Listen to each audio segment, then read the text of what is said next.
नमस्कार, खबरों का पंचनामा देख रहे हैं आप। मैं हूं निशित दुबे। हम लेकर आए हैं देश दुनिया की 5 बड़ी खबरें, जिस पर चर्चा के लिए हमारे साथ स्टूडियो में मौजूद हैं कैपिटल टीवी के editor in chief doctor Manish Kumar. बहुत बहुत स्वागत है सर आपका। धन्यवाद। सबसे पहले एक नजर हेडलाइंस पर। प्रधानमंत्री मोदी ने ओस्लो में इसरो और नॉर्वे अंतरिक्ष समझौते पर की घोषणा। जलवायु परिवर्तन और वैश्विक चुनौतियों पर रहा दोनों देशों का फोकस। अभिषेक बनर्जी के 2 घरों पर नगर निगम ने चिपकाया नोटिस। 24 मकानों पर मंडरा रहा है बुलडोजर का खतरा। ममता ने कहा कोर्ट जाएंगे। राहुल गांधी ने पीएम के विदेश दौरे पर कसा तंज। कहा देश की जनता को विदेश जाने से रोक, खुद लगा रहे हैं दुनिया का चक्कर। दिल्ली हाईकोर्ट ने अरविंद केजरीवाल से लेकर मनीष सिसोदिया समेत आप नेताओं को भेजा नोटिस। जस्टिस स्वर्णकांता के खिलाफ कैंपेन चलाने पर फंसे आप नेता, 4 हफ्तों में देना होगा जवाब। ईरान हमले पर फिर एक बार बदला ट्रंप का मिजाज। आज ईरान पर होने वाले हमले को रोका। कहा जल्द हो सकता है तेहरान के साथ परमाणु समझौता। खबरों में सबसे पहले बात पीएम मोदी के नॉर्वे दौरे की। पीएम मोदी ने भारत और नॉर्वे के रिश्तों को मजबूत किया। दोनों देशों के बीच कई समझौतों पर मुहर लगी है।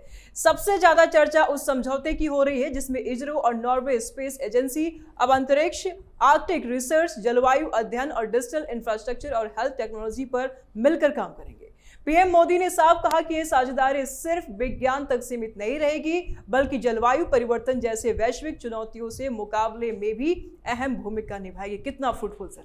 देखिए, प्रधानमंत्री मोदी का ये जो यूरोप की यात्रा है, 3-4 चीजों के लिए बहुत जरूरी है इसे समझना कि हिंदुस्तान यूरोप के अलग अलग देशों के साथ अलग अलग करार और हमारी नजदीकियां बढ़ाने के पीछे 3-4 वजह है। एक कि जिस हिसाब से हिंदुस्तान को एक मैन्युफैक्चरिंग हब बनाने की कोशिश और उसके लिए मार्केट की तलाश, और इन सब चीज़ों के लिए अपने आर्थिक विकास के लिए हिंदुस्तान के इंटरेस्ट के लिए हमें क्या करना पड़ रहा है, अलग अलग देशों के साथ अलग अलग तरीके का इंटरैक्शन, अलग अलग क्षेत्रों में हम लोग सहयोग करेंगे और ये धीरे धीरे आगे बढ़ते हुए हमारे आर्थिक विकास का एक रास्ता बनेगा। तो पहली चीज तो ये। दूसरी चीज, हिंदुस्तान एक ग्लोबल प्लेयर है।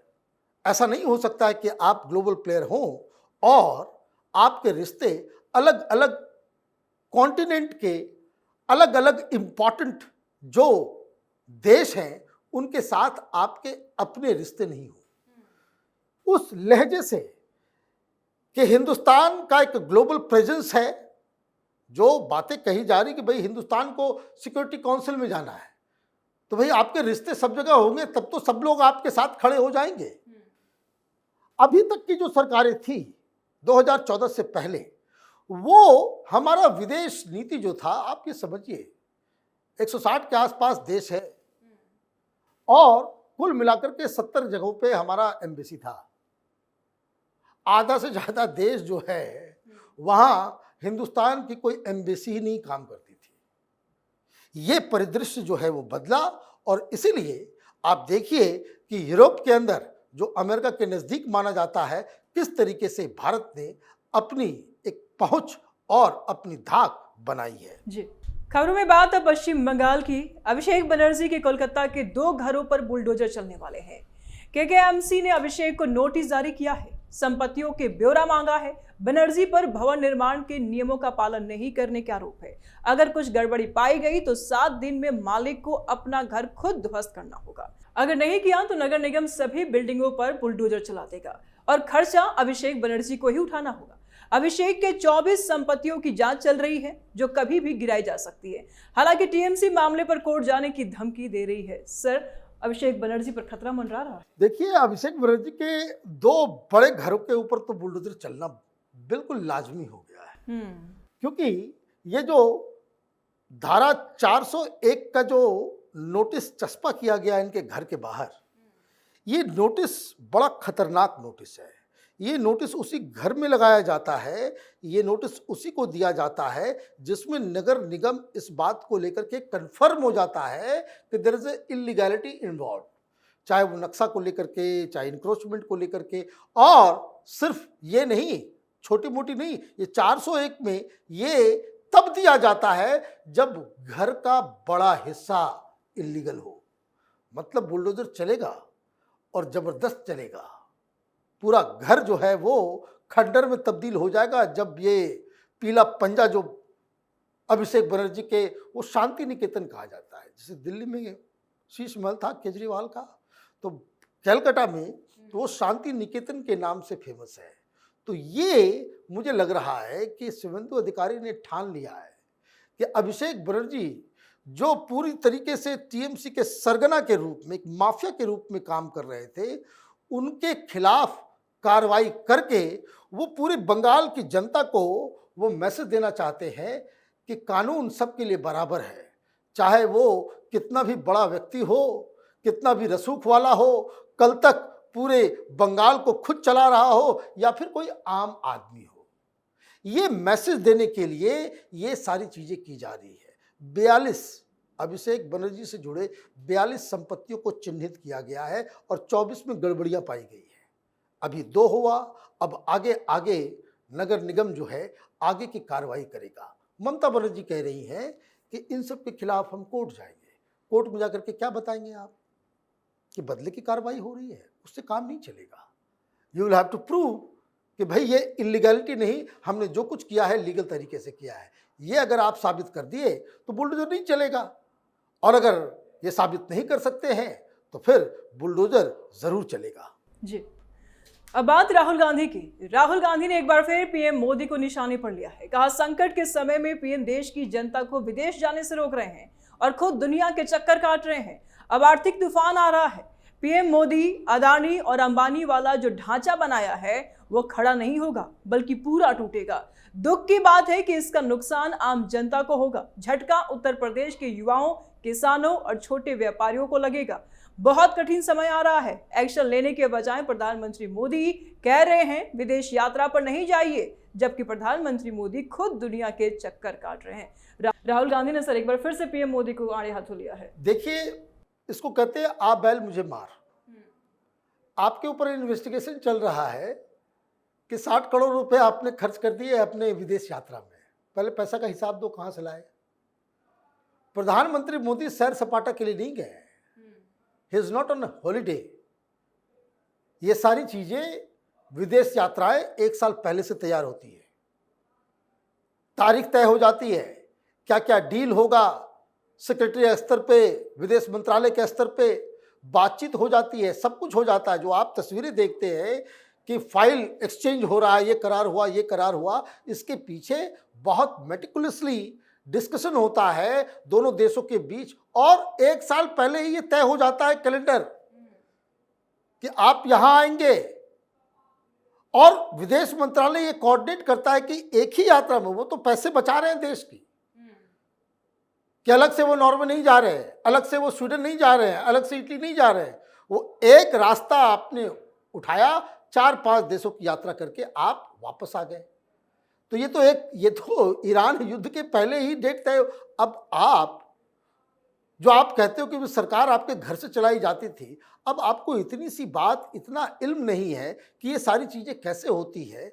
आप लीडर ऑफ अपोजिशन बने हुए हो, आपको जो है वो उस तरह का अटैक करना है। वही पुराना घिसा पिटा रिकॉर्ड प्लेयर, अडानी अंबानी, पता नहीं क्या क्या। तो ये मुझे लग रहा है कि राहुल गांधी उसको कहते हैं कि आपके पास सब्सटेंस नहीं है। जब व्यक्ति के पास सब्सटेंस नहीं होता है, इसी तरह की बेतर्क वाली बातें जो है आप हमेशा सामने लेकर के आते हो। जी, खबरों में बात अब केजरीवाल की। दिल्ली हाईकोर्ट ने अरविंद केजरीवाल, मनीष सिसोदिया, सौरभ भारद्वाज, संजय सिंह समेत तमाम नेताओं को आपराधिक अवमानना का नोटिस भेजा है। इन्होंने मीडिया पर जस्टिस स्वर्णकांता शर्मा के खिलाफ अभियान चलाया था। कोर्ट ने अवमानना के सभी आरोपितों से 4 हफ्तों के भीतर अपना जवाब दाखिल करने को कहा है और social media post, electronic record और अखबारों में मौजूद खबरों के रिकॉर्ड के रूप में रखने को कहा है। केजरीवाल ने कोर्ट के आदेश को सुप्रीम कोर्ट में चुनौती देने के बजाय सोशल मीडिया पर जज की छवि खराब करने की कोशिश की। आप नेता पर सर क्या एक्शन हो सकता है? भाई एक्शन होगा ही। आपने अवमानना किया है, जिस दिन की वो घटना है कि जब केजरीवाल खुद वकील बनकर के चले गए और जिस तरह से पॉइंट वाइज आप जो है चीज़ों को उठा रहे थे, कैपिटल टीवी ने उसी दिन कहा था कि अब मानना है, इनके ऊपर कंटेम्प्ट होना चाहिए, और वो पिछले सप्ताह हो गया 3 महीने बाद, लेकिन हुआ। आपने जो बातें कही है वो सीधे सीधे कंटेम्प्ट के दायरे में इसलिए आता है क्योंकि आपने जज के ऊपर व्यक्तिगत टिप्पणी कर दी, और जिस तरीके से जज की तरफ से जवाब आया 3 दिन का फंसना जरूरी है। अब ये कहानी शुरू हुई है और ये आपराधिक अवमानना है। आपराधिक अवमानना में 2 साल की सजा होती है। 2 साल की सजा हो गई तो आप 8 साल के लिए फिर चुनाव नहीं लड़ पाएंगे। इसका ये पहलू केजरीवाल को समझना चाहिए। क्यों अवमानना है? कोर्ट के अंदर आपने कोई बातें कही, ठीक है, उसका वीडियो आपने लीक कर दिया और सोशल मीडिया के जरिए उसको किस तरीके से जज को कैसे लताड़ा, जज की बोलती बंद कर दी, इस तरह की बातें। आप कोर्ट के प्रोसीडिंग को आप पॉलिटिकल प्रोपेगेंडा का आपने हथियार बना दिया। इससे बड़ी अवमानना तो हो ही नहीं सकती। तो ये पूरी तरीके से ये फंस चुके हैं। कोर्ट की तरफ से नोटिस दिया गया है। अब जवाब में ये क्या देंगे, या खुद खड़े होंगे या ये कहेंगे कि मैं भगत सिंह हूँ, जेल भेज दो। तो ये इनका लग रहा है कि इस मसले में बहुत गंभीर तरीके से ये तमाम आम आदमी पार्टी के जो लीडर्स हैं वो फंस गए हैं। जी, खबरों में अब बात डोनाल्ड ट्रंप की। ट्रंप ने एक बार फिर अपने बयानों से चौंकाया है। आज ईरान पर होने वाले हमले को टाल दिया। देर रात ट्रंप ने खुद सोशल मीडिया पर जानकारी दी कि सऊदी अरब, कतर और यूएई के बड़े नेताओं से सीधे दखल देकर हालात को और बिगड़ने से रोकने की अपील की थी। ट्रंप ने कहा कि बैकडोर बातचीत जारी है और इसी वजह से फिलहाल सैन्य कार्रवाई रोकी गई है। हालांकि ट्रंप ने साफ कर दिया कि अमेरिका अपने रुख से पीछे नहीं हटेगा और ईरान को परमाणु हथियार हासिल करने की इजाजत किसी भी कीमत पर नहीं दी जाएगी। ट्रंप बार बार मीटिंग ले रहे हैं, सर क्या करने वाले हैं आगे? कुछ मीटिंग में नहीं होने वाला। मैं शुरू से कह रहा हूँ ये धंधेबाज आदमी है। जिस तरीके से इसने यूएस के राष्ट्रपति के पद की गरिमा को तबाह बर्बाद कर दिया, यही काम ये कर रहे हैं। भाई किसी राष्ट्रपति की जुबान की कोई वैल्यू है या नहीं है?